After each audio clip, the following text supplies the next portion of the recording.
हमारे साथ समाजवादी पार्टी के सांसद हरेंद्र मलिक है, इनसे बातचीत करेंगे। मुजफ्फरनगर में क्या चल रहा है, क्या मुद्दे हैं, क्या सब चीज़ें हैं, उन सब चीज़ों को लेकर बात करेंगे। मलिक साहब, एक अभी बयान आपका भी वायरल हुआ था कि मैं चीफ मिनिस्टर हो जाऊँ। जो मुजफ्फरनगर के पूर्व सांसद हैं, पूर्व केंद्रीय मंत्री, उनका एक बयान आया कि उत्तर प्रदेश का बंटवारा होना चाहिए। तो आप उनके इस बयान को किस तरह देखते हैं?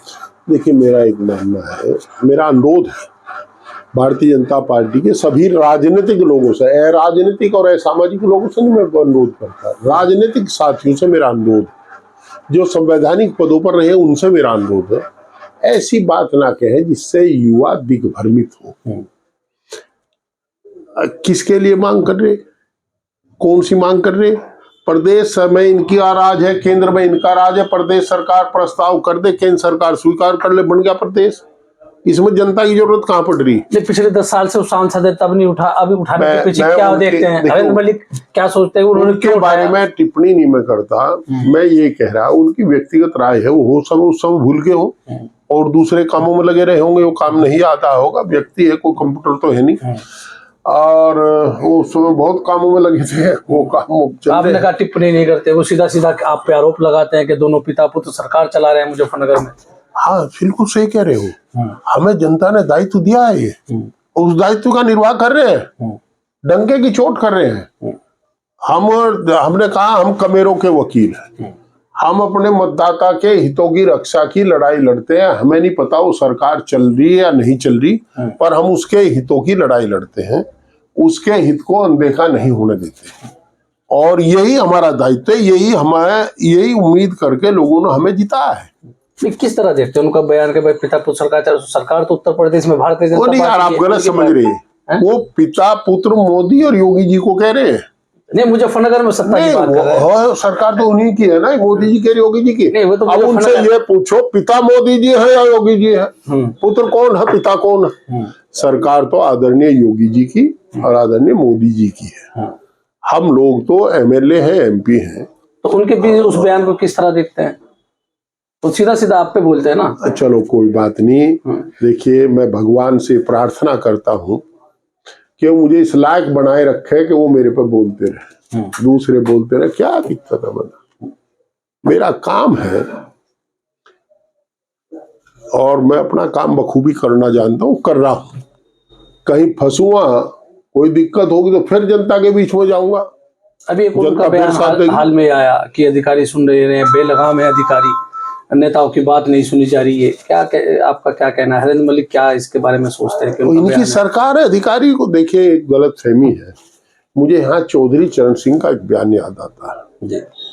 चौधरी चरण सिंह ने हम लोगों को, सब एमएलए बैठे थे, बैठा करके ये कहा था कि आप जनता के वकील हैं, आप विधायिका के लोग हैं, कार्यपालिका में हस्तक्षेप मत करो।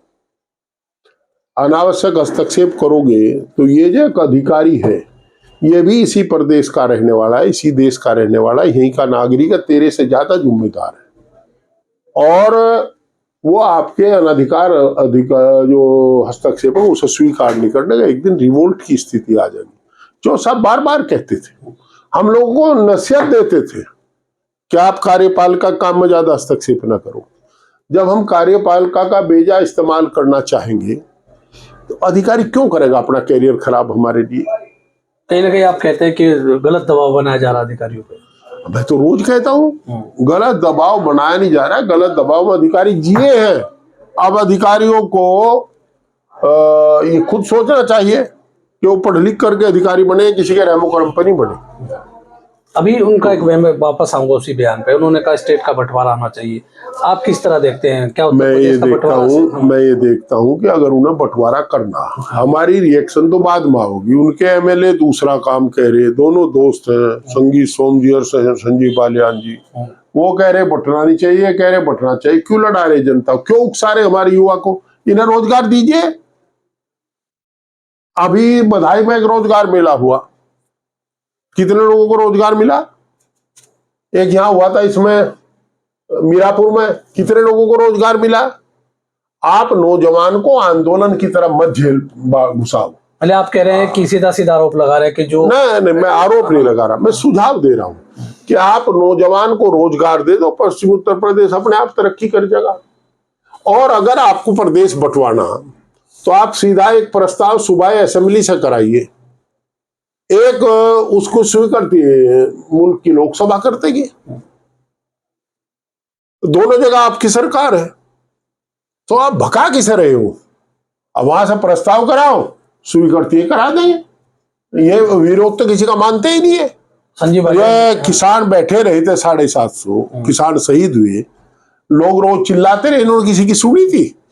पहलवानों के साथ क्या नहीं हुआ, इन्होंने सुना था कभी किसी का? तो अपने पूर्व सांसद की तो सुनेगी ना पार्टी। अरे भाई नहीं, मैं कह रहा जब भाजपा करना चाहती है किसी की नहीं सुनती। भाजपा को अगर करना है तो कर देगी दैट देसी। तो उनकी मांग को किस तरह देखते हैं हरेंद्र मलिक? वो मांग कहाँ है? मांग किससे कर रहे हैं? वो किससे मांग कर रहे हैं? अरे मांग करनी तो योगी जी से कहेगा प्रस्ताव करा लो, और मोदी जी से कहेगा स्वीकृत करा लो। वो कहते हैं मैंने विकास किया, रेलवे स्टेशन का पूरा जीर्णोद्वार किया है मुजफ्फरनगर। विकास किसका छोड़ा है? आया विकास देखो ऐसा है, जो जनप्रतिनिधि होता है, हर जनप्रतिनिधि कोशिश करता है कि उसके क्षेत्र में काम हो। काम सबने किए हैं, परंतु मुझे कहीं वो विकास दिखाई नहीं दिया। पता नहीं किसी थाने में उसकी गुमशुदगी की रिपोर्ट तो लिखी गई। विकास किसी लड़के का नाम है या बूढ़े का नाम है? कौन है विकास? यो वो कहते मैंने सड़कें बनवाई है, रेलवे स्टेशन बनवाया है। ऐसा है, रेलवे स्टेशन का पता करो, इसकी स्वीकृति कब हुई थी? जब मेंबर पार्लियामेंट कौन था? मैं तो लोकसभा में रहा नहीं कभी, मैं तो राज्यसभा में था, रेलवे स्टैंडिंग कमेटी का मेंबर था, तो मुझे इंटरनल में बातों का पता है। कौन से सन में ये हुआ था? ये 2008-7 में, 7 या 8 में। तो इन सब का अप्रूवल हो गया था? ये अप्रूवल नहीं हो गया था। देखिए मैं बताऊं आपको, डबल ट्रैक कराने का तो बड़ा इंटरेस्टिंग मामला है। RK Singh chairman railway board बने, हमने कहा इसे डबल ट्रैक करो, हमारी एक ही मांग है। माननीय मंत्री जी से आकर अनुरोध किया, अमीर आलम भी हमारे साथ थे और लोग भी साथ थे, तो उन्होंने कहा कि आमदनी कम है यहाँ, तो फिर गुड्स ट्रेन की आवाजाही बढ़ाई गई यहाँ को। अच्छा।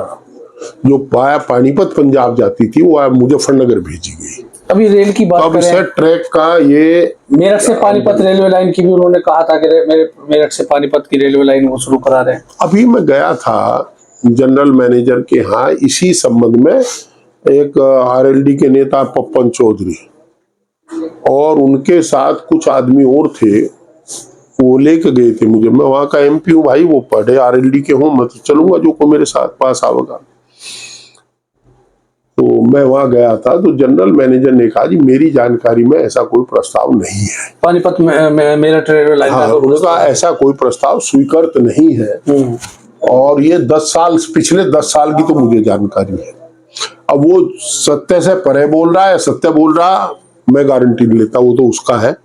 हमने कहा हम लिख कर देंगे, आप जवाब भिजवा दो, मैं जवाब भिजवा दूँ, तो वो बताओगा, पर उसने जो जवाब दिया। आपका एक बयान भी वायरल हुआ था कि अगर पश्चिम उत्तर प्रदेश अलग बनता है तो मैं चीफ मिनिस्टर बनूंगा।